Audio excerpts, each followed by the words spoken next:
ಎಲ್ಲರಿಗೂ ನಮಸ್ಕಾರ. ನಿಮ್ಮೆಲ್ಲರಿಗೂ ನಮ್ಮ ಚಾನಲ್ಗೆ ಆತ್ಮೀಯ ಸ್ವಾಗತ. ಭಾಗ್ಯಲಕ್ಷ್ಮಿ ಗುರುವಾರದ ಸಂಚಿಕೆ ಏನಾಯ್ತು ಅಂತ ನೋಡೋಣ. ಅದಕ್ಕೂ ಮುಂಚೆ ನೀವು ಇದೇ ಮೊದಲು ನಮ್ಮ ವಿಡಿಯೋ ನೋಡ್ತಾ ಇದ್ದರೆ ಚಾನಲನ್ನು ಸಬ್ಸ್ಕ್ರೈಬ್ ಮಾಡ್ಕೊಳ್ಳೋದನ್ನು ಮರಿಬೇಡಿ. ಶ್ರೇಷ್ಠಳ ಕಾಟಕ್ಕೆ ಬೀಸತ್ತು ತಾಂಡವ್ ಈಗಾಗಲೇ ಮತ್ತೆ ಭಾಗ್ಯ ಮನೆಗೆ ವಾಪಸ್ ಬಂದಿರ್ತಾನೆ. ಆದರೂ ಅವನು ಶ್ರೇಷ್ಠ ಬಗ್ಗೆ ಯೋಚನೆ ಮಾಡೋದನ್ನು ಮಾತ್ರ ಬಿಟ್ಟಿರೋದಿಲ್ಲ. ಅಪ್ಪ ಅಮ್ಮನ ಹತ್ರ ಬಂದು ನಾಟಕ ಮಾಡೋದಕ್ಕೆ ಶುರು ಮಾಡ್ತಾನೆ. ನಾನು ನಿಮ್ಮನ್ನೆಲ್ಲ ಬಿಟ್ಟು ಹೋಗಿ ತುಂಬ ದೊಡ್ಡ ತಪ್ಪು ಮಾಡಿದೆ, ನನಗೆ ನನ್ನ ತಪ್ಪಿನ ಅರಿವಾಗಿದೆ, ನೀವೆಲ್ಲ ನನ್ನ ಜವಾಬ್ದಾರಿ, ಆದರೆ ನಾನು ನಿಮ್ಮನ್ನು ಬಿಟ್ಟು ಹೋಗಬಾರ್ದಾಗಿತ್ತು ಅಂತ ಅಪ್ಪನ ತಕ್ಕೊಂಡು ಅಳೋ ಥರ ನಾಟಕ ಮಾಡೋದಕ್ಕೆ ಶುರು ಮಾಡ್ತಾನೆ. ಇದನ್ನೆಲ್ಲ ಕುಸುಮ ಹಾಗೂ ಸುನಂದ ನಿಜ ಅಂತ ತಿಳ್ಕೊಂಡು ಅಳಿಯ ಮನೆಗೆ ವಾಪಸ್ ಬಂದಿದ್ದಾನೆ ಅಂತ ಖುಷಿ ಪಟ್ಕೊಂಡು ಅಳಿನಿಗೆ ಒಳ್ಳೊಳ್ಳೆ ಉಪಚಾರ ಮಾಡೋದಕ್ಕೆ ಶುರು ಮಾಡ್ತಾನೆ. ಇದರ ಮಧ್ಯದಲ್ಲೇ ಭಾಗ್ಯನಿಗೂ ಅವನಿಗೆ ಅಡುಗೆ ಮಾಡು, ಬೇಗ ಬೇಗ ಬಿಸಿ ಬಿಸಿಯಾಗಿ ಬಡಿಸು ಅಂತ ಕೂಡ ಹೇಳ್ತಾರೆ. ಆದರೆ ತಾಂಡವ್ ಮನೆಗೆ ಬಂದಿದ್ದು ತನ್ನ ಉಳಿದಿರೋ ಬಟ್ಟೆ ಮತ್ತು ಡಾಕ್ಯುಮೆಂಟ್ಸ್ಗಳನ್ನು ತಗೊಂಡು ಹೋಗೋದಕ್ಕೆ ಅನ್ನೋದು ಮಾತ್ರ ಕುಸುಮ ಸುನಂದಾಗೆ ಕೆಲವು ಹೊತ್ತಿನ ನಂತರ ಗೊತ್ತಾಗುತ್ತೆ. ಅದು ಗೊತ್ತಾದ ಮೇಲೆ ಅವರಿಬ್ಬರು ಮತ್ತೆ ವಿಚಾರ ಮಾಡ್ಕೊಳ್ತಾರೆ.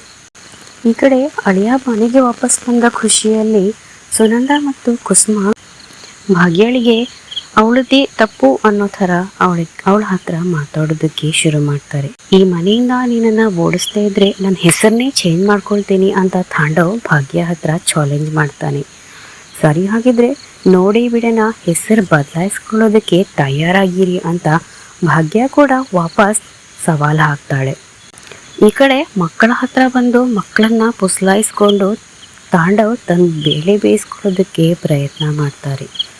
ನಿಮ್ಮಿಬ್ಬರನ್ನು ನಾನು ಹೊರಗಡೆ ಕರ್ಕೊಂಡು ಹೋಗ್ತೀನಿ, ನೀವು ಕೇಳಿದ್ನೆಲ್ಲ ನಾನು ಕೊಡಿಸ್ತೀನಿ, ಆದರೆ ನೀವು ನಾನು ಹೇಳೋ ಒಂದು ಕೆಲಸ ಮಾಡಬೇಕು ಅಂತ ತಾಂಡವ್ ಮಕ್ಕಳ ಹತ್ರ ಹೇಳ್ತಾನೆ. ಮಕ್ಕಳು ಇವನೇನೋ ಭಾರಿ ಖುಷಿಯಲ್ಲಿದ್ದಾನೆ, ನಮ್ಮ ಪರವಾಗಿಯೇ ಇದ್ದಾನೆ ಅಂತ ಅಂದ್ಕೊಂಡು ಖುಷಿಯಾಗಿಯೇ ಆಯಿತು ಅಪ್ಪ, ನೀವೇನು ಹೇಳಿದ್ರು ನಾವು ಮಾಡ್ತೀವಿ, ಅದೇನು ಅಂತ ಹೇಳಿ ಅಂತ ಹೇಳ್ತಾರೆ. ಆಗ ತಾಂಡವ್ ನೀವು ನಿಮ್ಮ ಅಮ್ಮನ್ನ ಈ ಮನೆ ಬಿಟ್ಟು ಹೊರಗೆ ಹಾಕಬೇಕು, ಇಲ್ಲ ಅಂದರೆ ನೀವು ನನ್ನ ಜೊತೆ ಬರಬೇಕು ಅಂತ ಸವಾಲು ಎದುರಾಗ್ತಾನೆ. ಆದರೆ ಮಕ್ಕಳು ಮಾತ್ರ ಇವನ ಮಾತನ್ನು ಕೇಳ್ತಿದ್ದ ಹಾಗೆ ಹಿಂಸರಿತಾರೆ. ಅವರಿಬ್ಬರು ಯಾವುದೇ ಕಾರಣಕ್ಕೂ ಭಾಗ್ಯನ ಬಿಟ್ಕೊಡೋದಕ್ಕೆ ತಯಾರಿರಲಿಲ್ಲ.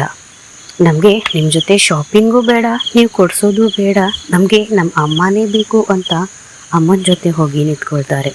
ಇಷ್ಟೆಲ್ಲ ಆದಮೇಲೂ ತನ್ನ ಬೇಳೆ ಬೇಳಿಲ್ಲ ಅಂತ ತಾಂಡವ್ ಮನೆಯಿಂದ ಡಾಕ್ಯುಮೆಂಟ್ ಮತ್ತು ಉಳಿದ ಬಟ್ಟೆಗಳನ್ನು ತೆಗೆದುಕೊಂಡು ಹೊರಡೋಕೆ ಸಿದ್ಧ ಆಗ್ತಾನೆ. ಮನೆಯಿಂದ ಹೊರಡ್ತಾ ಇದ್ದ ತಾಂಡವನ ಕುಸುಮ ಮತ್ತು ಸುನಂದ ತಡೆದು ನಿಲ್ಲಿಸ್ತಾರೆ. ಭಾಗ್ಯ ಈ ಮನೆಯಲ್ಲಿ ಇರೋರ್ಗೂ ನಾನು ಇಲ್ಲಿ ಇರೋದಿಲ್ಲ ಅಂತ ತಾಂಡವ್ ಕಂಡೀಷನ್ ಹಾಕ್ತಾನೆ. ಸೊಸೆಗೆ ಇಷ್ಟೆಲ್ಲ ಅನ್ಯಾಯ ಮಾಡಿದ್ರು ಕುಸುಮಗೆ ಮಾತ್ರ ಮಗನ ಮೇಲೆ ಪ್ರೀತಿ ಮಾತ್ರ ಕಮ್ಮಿ ಆಗಿರೋದಿಲ್ಲ. ಸುನಂದ ಕೂಡ ಅಳಿಯನ್ಗೆ ಸಪೋರ್ಟ್ ಮಾಡಿಕೊಂಡು ಮಾತಾಡ್ತಾರೆ. ಅಳಿಯನ್ನ ವಹಿಸ್ಕೊಂಡು ಸುನಂದ ಭಾಗ್ಯ ಹತ್ರ ಬಂದು ನೀನೇ ನಿನ್ನನ್ನು ಬದಲಾಯಿಸ್ಕೋಬೇಕು ಅಂತ ಬುದ್ಧಿ ಹೇಳೋ ಪ್ರಯತ್ನ ಮಾಡ್ತಾರೆ. ತಾಂಡವ್ ಬರ್ತಾ ಇದ್ದ ಹಾಗೆ ಅಮ್ಮ ಮತ್ತು ಅತ್ತೆ ಇಷ್ಟೊಂದು ಬದಲಾಗಿರೋದು ಭಾಗ್ಯಗೆ ತುಂಬಾ ಬೇಜಾರಾಗುತ್ತೆ. ಈ ಕಡೆ ಭಾಗ್ಯ ಅಳ್ತಾ ನಿಂತಿರೋದನ್ನು ನೋಡಿ ಸುಂದರಿ ಬಂದು ಅವಳನ್ನು ಸಮಾಧಾನ ಮಾಡೋದಕ್ಕೆ ಪ್ರಯತ್ನ ಪಡ್ತಾಳೆ. ಆಗ ಭಾಗ್ಯ ಇಷ್ಟು ವರ್ಷದಿಂದನೂ ನನ್ನನ್ನು ನಾನು ಬದಲಾಯಿಸ್ಕೊಂಡೆ, ಅವರಿಗೋಸ್ಕರ ನನ್ನನ್ನು ನಾನು ಸುಧಾರಿಸ್ಕೊಂಡೇ ನಡೀತಾ ಬಂದೆ, ಅವರಿಗೋಸ್ಕರನೇ ನಾನು ಕಾರ್ ಕಲಿತೆ, ಅವರಿಗೋಸ್ಕರನೇ ನನ್ನ ಡ್ಯಾನ್ಸು ಕಲಿತೆ, ನನ್ನ ಹಾವಭಾವನೂ ಕೂಡ ಅವರಿಗೋಸ್ಕರನೇ ಬದಲಾಯಿಸ್ಕೊಂಡು ಬಂದೆ, ಇನ್ನೂ ನನ್ನ ಹತ್ರನೇ ಬದಲಾಯಿಸ್ಕೊಂಡು ಬಾಳು ಅಂತ ಹೇಳ್ತಿದ್ದಾರಲ್ಲ ಅಂತ ಹೇಳಿ ಬೇಜಾರು ಮಾಡಿಕೊಂಡು ಕಣ್ಣೀರಿಡೋದಕ್ಕೆ ಶುರು ಮಾಡ್ತಾಳೆ. ಸುಂದ್ರಿ ಅವಳನ್ನು ಆದಷ್ಟು ಸಮಾಧಾನ ಮಾಡೋದಕ್ಕೂ ಪ್ರಯತ್ನ ಮಾಡ್ತಾಳೆ. ತಾಂಡವ್ಗೆ ಊಟ ಮಾಡಿ ಹೋಗು ಅಂತ ಕುಸುಮ ಹೇಳ್ತಾಳೆ. ಈ ಕಡೆ ಬೆಳಗ್ಗೆಯಿಂದ ಹಸ್ಕೊಂಡಿದ್ದ ತಾಂಡವ್ಗೆ ಅದೇ ಬೇಕಾಗಿತ್ತು. ನನಗೇನೂ ಬೇಕಾಗಿಲ್ಲ ಅಂತ ಮೊದಲು ಡವ್ ಮಾಡೋದಕ್ಕೆ ಶುರು ಮಾಡಿದ್ರು ಒಳಗೊಳಗೆ ಊಟ ಮಾಡಬೇಕು ಅಂತ ಹಪಾಪಿಸ್ತಾ ಇರ್ತಾನೆ. ನೀವು ಕೇಳ್ಕೊಳ್ತಾ ಇದ್ದೀರಲ್ಲ, ನಿಮ್ಮ ಮಾತಿಗೆ ಬೆಲೆ ಕೊಟ್ಟು ನಾನು ಊಟ ಮಾಡ್ಕೊಂಡು ಹೋಗ್ತೀನಿ ಅಂತ ಊಟ ಮಾಡೋದಕ್ಕೆ ಬರ್ತಾನೆ. ತಾಂಡವ್ ತಟ್ಟೆಗೆ ಭಾಗ್ಯ ಚಪಾತಿ ಮತ್ತು ಪಲ್ಯನ ಬಡಿಸ್ತಾಳೆ.